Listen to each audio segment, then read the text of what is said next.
All right, I know you've been waiting just on pins and needles for the vocabulary for this lesson.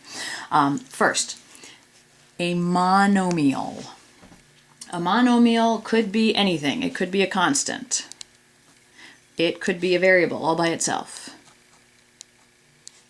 It could be a combination. It could be 3x. It could be 5q to the 5th. It could be a fraction. 1/2.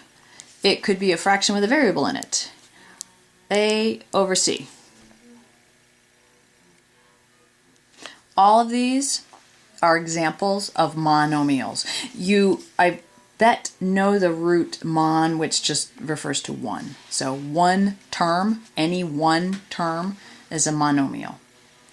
So from there, can you guess what a binomial is?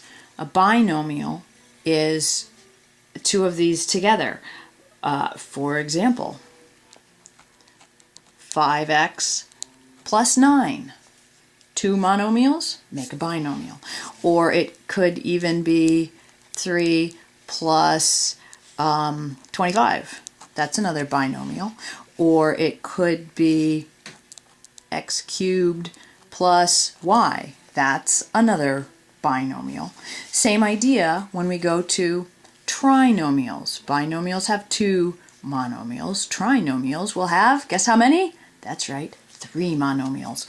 So it could be x cubed plus x squared plus 6. There's a trinomial. Or it could be 2 plus 5 plus 38. Or it could be, I don't know, anything else. Y to the 5th plus x squared plus pi. Might as well throw some pi in there. Okay? All trinomials. And then this is all leading up to polynomial, which is just several monomials. I could refer to any of these as a polynomial. I could refer to any of those as a polynomial. Okay? So I'm not going to write examples. I'm just going to say several monomials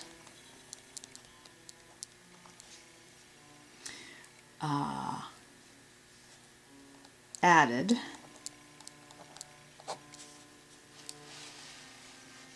together.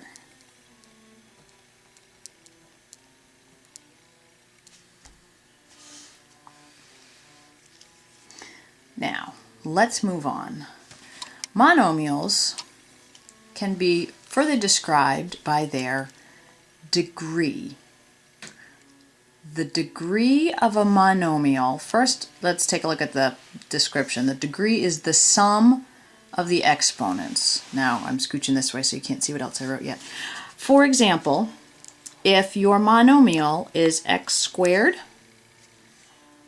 that is second degree, which is easy. The exponent is a 2, it's second degree. If your monomial is y cubed x squared, then it's a 5th degree monomial. If you have a number, just a plain number, like 2 or x, then there's still an exponent there. That is the same as, okay, here, watch this. 2 is the same thing as 2 times x to the 0, because x to the 0 is equal to 1, right? So we call this a 0 degree monomial.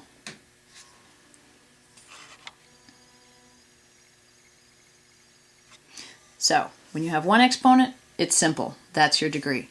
When you have a few, and notice these are different variables. That's why I saved this to the end. I think it's confusing. When you have different variables, you can still add up the exponents and figure out what degree the monomial is. This is a 5th degree monomial because 3 plus 2 equals 5. When you have just a constant, because that's the same as 2 times any variable to the 0, we call that the 0 degree. So you might wonder, well, what's the first degree? First degree would be something like x or 5y. Either one of those are first degree. Now, at this point, if you're completely confused, I would like you to focus on this. Actually, even if you're not completely confused. Degree of a monomial is useful only for 3 things. One is organizing polynomials, and we'll get to that in a second. The second is sounding smart, and the third is describing a monomial. So I'm going to come back up here to the list of monomials. Ta-da! Say, for example, that somebody said, oh, further describe this list of monomials. You could go through and say, well, that's a 0 degree monomial. That's a first degree monomial. That is a first degree monomial. That is a 5th degree monomial. That is a 0 degree monomial. And that is a first degree monomial, I think. Anyway. And then, like I said, sounding smart. So at dinner tonight, when your grown-ups ask, as they always do, what did you do in school today? And you say, I don't know, nothing, not much. Instead, you can say, I learned how to describe the degree of a monomial. And odds are really good that they'll be impressed and a little bit scared and not want to know any more. So you'd sound really smart. All right, let's move on to the last bit of vocabulary. Standard form of a polynomial means all the terms are listed in descending order of degree.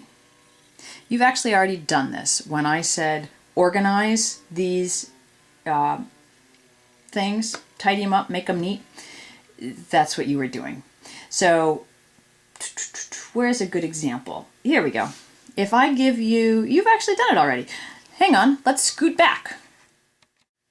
When you organized this, and I just said put it in order, 4x squared is bigger than 3x, 4x squared plus 3x, there you go. You put this in standard form. Same thing here, 5x cubed plus 11x minus 1, standard form, done. So why did I bother telling you you want to know? It's because if on an exam you are asked to put something in standard form, you know what that is. That's all.